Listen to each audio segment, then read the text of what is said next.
Hi, everybody. Thank you for tuning in. I want to say you could be anywhere in the world, but you're here with me, and I appreciate that. So today I'm going to do something a little different. Normally I give groups of movies or talk about various films, but today I'm going to talk about one singular film.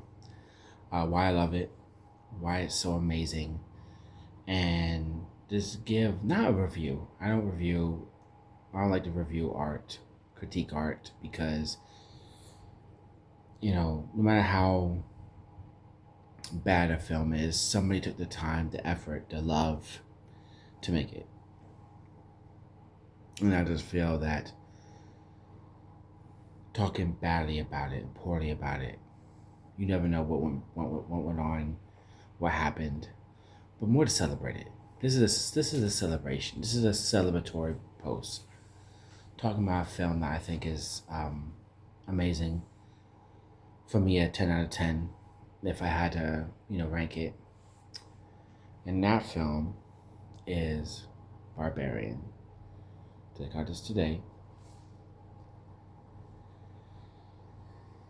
And so, for those of you that have seen it, I'll do a quick overview. Those of you that haven't, I'm gonna do a quick overview and try not to try to be spoilers. So you haven't seen it, just be aware, be cognizant of that.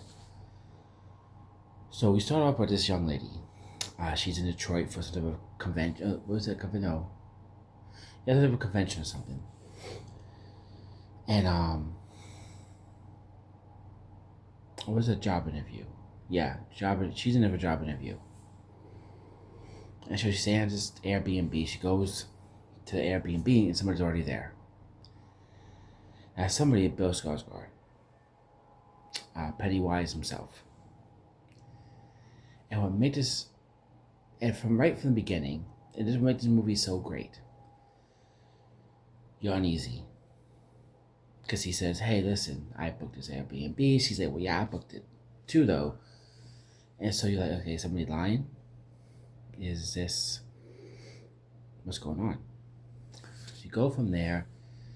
They have this back and forth, and the whole time you're just uneasy. You're like, when's the other shoe gonna drop? Because she's questioning him, and he's like, yeah, I know, I booked this Airbnb. I'm here.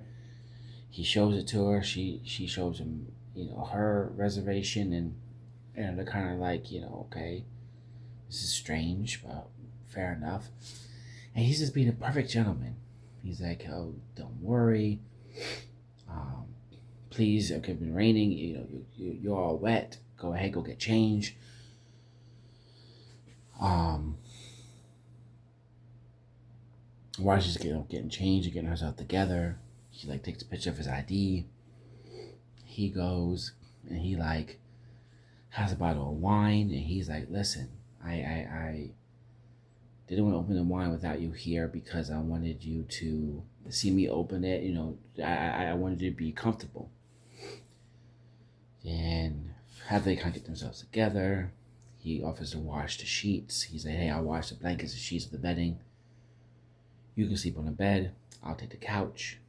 And so everything is going like as well as it could under the circumstances. But you're still the whole time. This is tension. This this hanging in the air of just what's gonna happen. What's gonna be the gotcha moment. The turn. The switch that ignites his, or even hers, you know, monster inside of them. What's gonna occur? Nothing. And while she's sleeping, she's a door open. He's asleep on the couch. She wakes him up. He's obviously startled, and she's like, "Did you open my door?" He's like, "No, I've been sleeping on the couch." So eventually, if they find like this hidden door, and they go inside that hidden door, um, I think there's a basement. He goes inside the basement, and he goes deeper and deeper, and she's like hey, where are you? What's going on? So she's kind of reluctant. She's still a little nervous about around him, but she follows him and she follows him down, and she's looking for him, and it just you start. It's super uneasy. It's dark. You can tell it just really unsettling, and finally she sees him and he's running. He's out of breath. He's like, "We gotta go. We gotta go," and he just gets brutally killed by this big giant humanoid, and she just shocked. Is just sitting there, and then we cut to Justin Long, and Justin Long's character is um, driving. He's playing a big time like TV actor, but he's been canceled essentially because of a allegation that came that he had, sexually assaulted one of his co-stars. Now, at first, we don't know if it's what happened, if he really did it, but as we go through the progression, we find out. So one, this guy's an asshole, and two, he absolutely did do it. And we also find out that he's the owner of the Airbnb. He bought the house, turned it into Airbnb. So he goes there because he's like, hey, his house is, he needs somewhere to stay. And, he's going through this. I can only describe as guilt. This guilt over what he did, and the guilt of assaulting his co-star. Eventually, he finds a way down there in the same basement that the other two did, and all the while we have a flashback of the Airbnb, what it used to be back decades before, and it's a homeless man, and we see through just skillful and excellent visual storytelling that he stalked women, posed himself as like someone from the city with electricity or whatever, went in, unlocked one of the windows, and came back later to kidnap them and basically tied them up and repeatedly raped them until they gave birth. And we're going to assume he repeated the process whenever they gave birth to a girl. He raised them and had children with them as well. So he was a monster. A sick, twisted individual. And we found that's what this house is. And that humanoid was one of the, later generations of the, inbred children that he essentially, that's so great about this movie. There's so much that they don't tell you that can be inferred, that can be looked at, and you can fill in the blanks. Obviously, he killed these women after he was through with them. But the question remains, how, for instance, they had a son. Did he just kill the baby?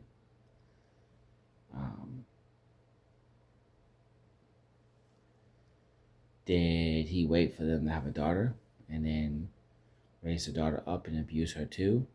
Like, so much sick, twisted, horrifying details are left unsaid, but are left to you to basically ponder.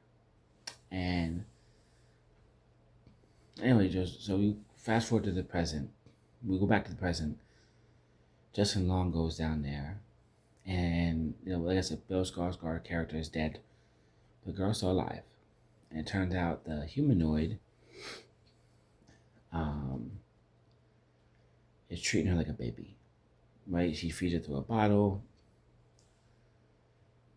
That's her baby. She sees them as her babies. But he sees the guy, the original guy. Now he's decrepit and old and on his deathbed. But he finds out that he videotaped everything that he did to these poor girls.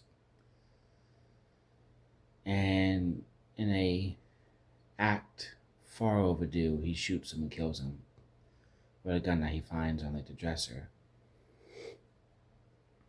But he goes to the girl. They find a way out. But then the humanoid,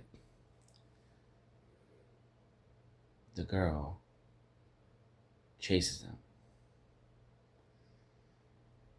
And one of the biggest dick moves of anyone. At one point in time, when she's chasing them, he basically like pushes her to her death. To like here, she's gonna get you.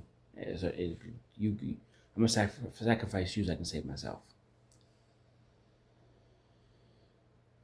Ultimately, he gets his. He dies, and she's able to kill the humanoid and escape this nightmare. And that's the end of Barbarian. And a few things I want to talk about that I love about this film. Going back to the beginning. The tension, the atmosphere, that's the first time you watch it, I never get that feeling of, okay, what's going to happen? Especially Bill Skarsgård having played Pennywise, we're used to seeing him as kind of the villain. So you're like, is he going to do something? Is he going to kill her? Is he going to become this evil monster? What's happening? And it's so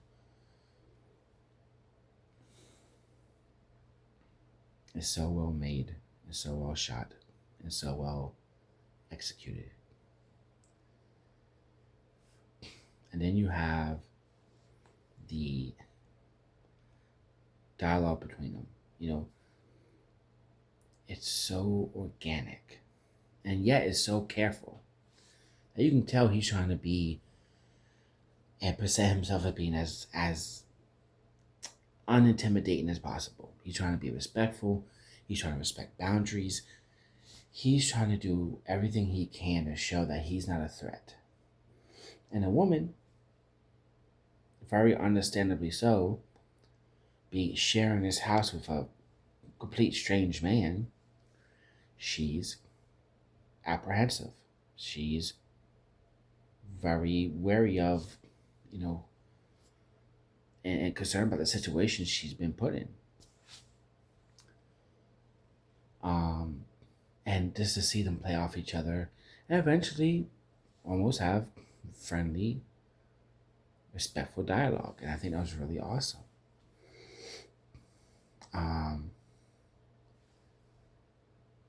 There's a scene in there, there's a sequence in there where there's a guy. He appears to be homeless. He runs after the girl and screams at her, "Get out of there! Get out of there! Don't go in there!" And she freaks out and runs back, rushes in the house because she's scared to death. Now, two things. One, this is a person who obviously has no self-awareness, because if you're trying to talk to someone and get them to listen to you, it's probably not the best idea to start running and screaming at them like a maniac. That's probably not going to end very well. But it begs the question, how much do they know? The people who live there. How much do they know about what happened there? What this man did, what this monster did? And later he actually helps them, but unfortunately the humanoid girl kills him, the homeless man, when I hide in like an empty water tower. So, yeah, but he turned out to be a very, actually a very nice man. He just,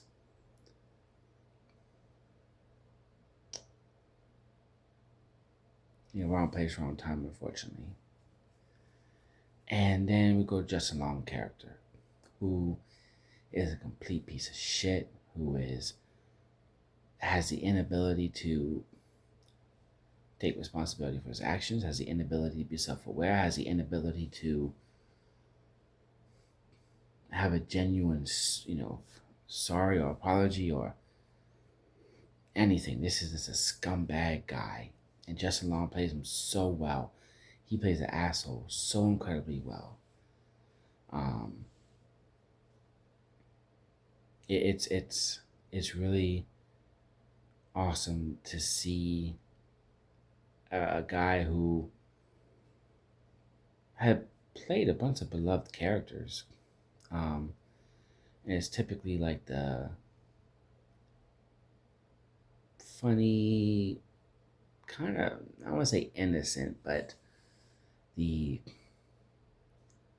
nice guy, if you will, to play such a to play a character that has committed such debauchery and such insidious actions, and to see him play that character so well was,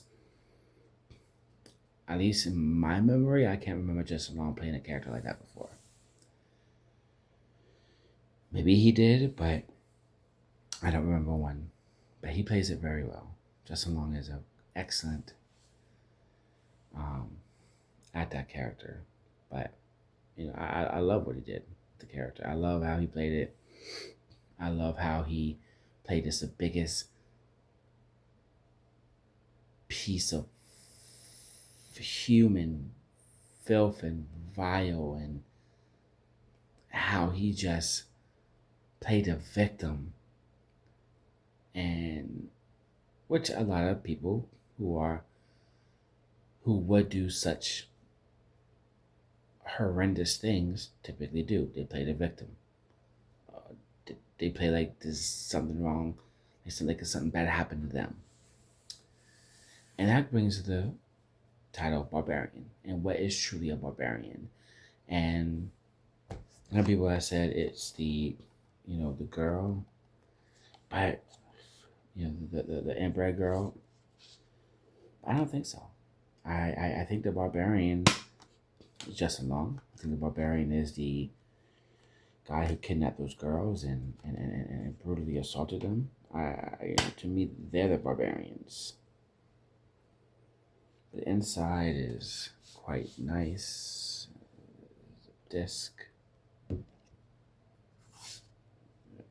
review. That's a 4K. This is the Blu-ray right here. Beautiful discs. I do wish it came with a little bit more. I feel like, a little underwhelming, but I'm happy to have it. I was at one point giving up hope we would ever see a Barbarian physical, home media release. Luckily, though, thank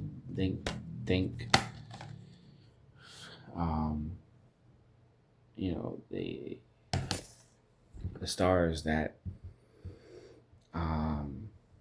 his name is escaping me, but the director made Weapons. Weapons was a massive hit. It kind of gave him a little bit of status to say, hey, Weapons was good. It did well, and that was released by Disney too. I think they're both. I know this was released by Disney, Fox, but Disney. I think Weapons was too. I think Weapons is also under the Fox banner. So I think when he did that was a huge hit. Made lots of money, won Academy Awards, rightfully so.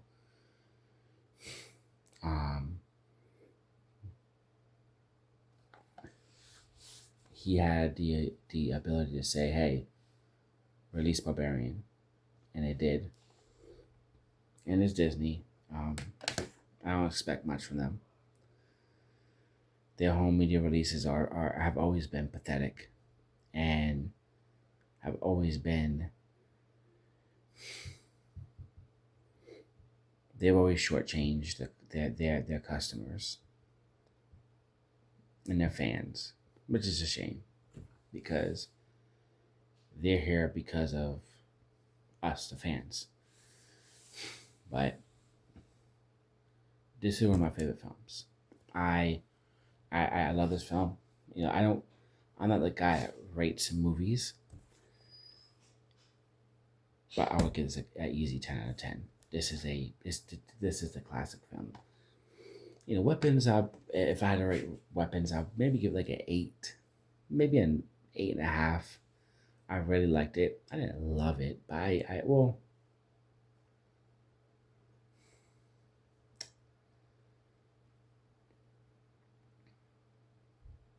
I don't know. Maybe I kind of loved it. I gotta watch it again. I think I've watched it only twice, so I gotta watch it one more time to really determine if I really truly love it. But Barbarian, I can say off the bat, I love this movie. This is such a great, well made, and excellent made film. Um, there's nothing about this I would change. So that's my thoughts on Barbarian. I think that the prospect of who the real Barbarian, kind of like it can be a wild fucking comparison. I know, but stick with me. Kind of like Cannibal Holocaust. Now hold on. In Cannibal Holocaust, you had the tribal, people, and it was like, are they the barbarians? Are they the monsters? Are they the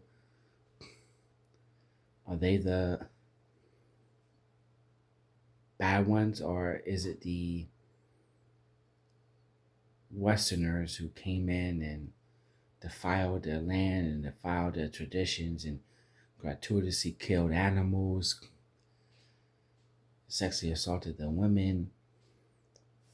Like, even at the end of Cannibal Holocaust, even after the guys have, the people have watched the tapes the film made, one of the very last lines, if not the very last line, is, who was a real monster here, you know, and the concept of the people, the cannibals, people in the tribe, they look different, they act different, they are different from us, but they were just peacefully living their lives. Those are their traditions, those are their customs, those are their way of living. Where the people who came in and uprooted all that, they came in not respecting anything about them. Even though at first they welcomed them with open arms. Same thing with Barbarian.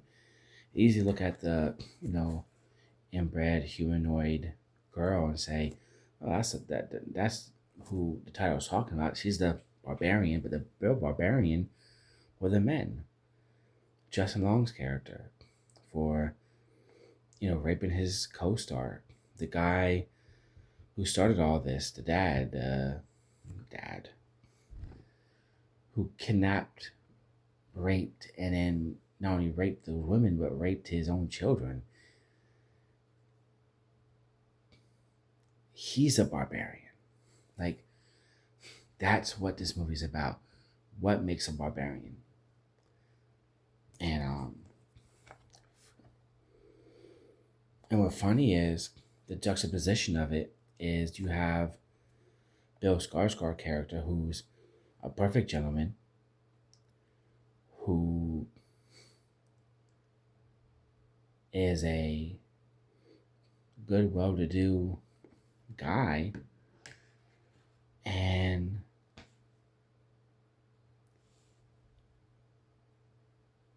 the whole time we're kind of looking at him sideways, like, "Ooh, what's your deal? Are you gonna like kill her? Or are you gonna try to attack her?"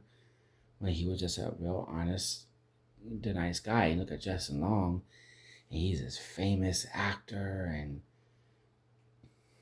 he has this. Everyone's like, yeah, everyone likes him until this happens, and he probably was one of those actors that everyone was like, oh yeah, I love him. He's awesome, not knowing what he was capable of. Same thing with the original guy. He walk around, he say hi to the neighbors, go to the store, be be a normal functioning, contributing member of society. Everyone thought he was just a nice regular guy. Little did they know he was committing atrocities. And it's that mask, that veil of normalness, that facade of this a regular person that really truly pushed and allowed these guys to do what they did with little to no consequences. I mean, Justin Long, we don't know if you know, he raped his co-star. Did he rape anyone else? Did he sexually assault anyone else? Like, typically, you just don't go to raping someone and you're just a stand-up guy before that. Like, typically, you're a scumbag before you do that, and you just become unredeemable once you commit that horrific act. And it's like,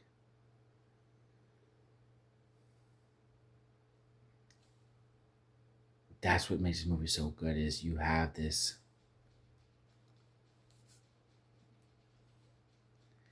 guys that no one would have suspected them of being able to commit such things, and yet they did.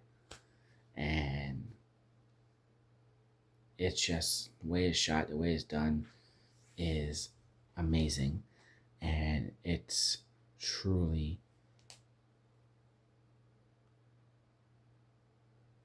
a wonderful experience. Even if you watch it, you already know Bill Skarsgård is a good guy. He's not gonna do anything. Still, just to see the banter between them, the dialogue between them is so much fun. It's so entertaining. It's so well written. You know, yeah, a little bit of the tension is deflated, but that first watch is. There's a saying by Hitchcock, Alfred Hitchcock, the late great director, and he has a quote, and I don't remember exactly, but essentially the quote goes, and this is not a direct, but this is just me summing it up. Tension is when there's two characters on screen, and there's a table, and underneath the table is a bomb. And the audience knows it's there, the characters don't, and the audience is waiting for that bomb to go off. And the beginning of this movie to me is kind of like that. Like, we're sitting here and it's tense, awkward, just uncomfortable situation, waiting for that bomb to go off, waiting for the other shoe to drop. And that tension is so well built. It's a masterwork. So, like I said, this is a celebration, not a review, and not reviewing. I don't do reviews. I celebrate. I love horror. I'll leave the people who wanna talk shit about it to the normies. For me, I'm gonna celebrate it. I'm gonna say how much I love it, why I love it, and I'm gonna find something good. I'm gonna find something good in it. Um, you know, that's just how I am. There's certain movies I don't watch, but That's another discussion for another video. For now, we're celebrating Barbarian. I'm so happy it came out on physical media finally. If you're a fan of this film, go get it. If you haven't seen it, go get it. It is worth having in your collection. Well, you can say, I don't have a collection. Perfect. Start now. But anyway, guys, thank you for watching. Have a good one and be safe.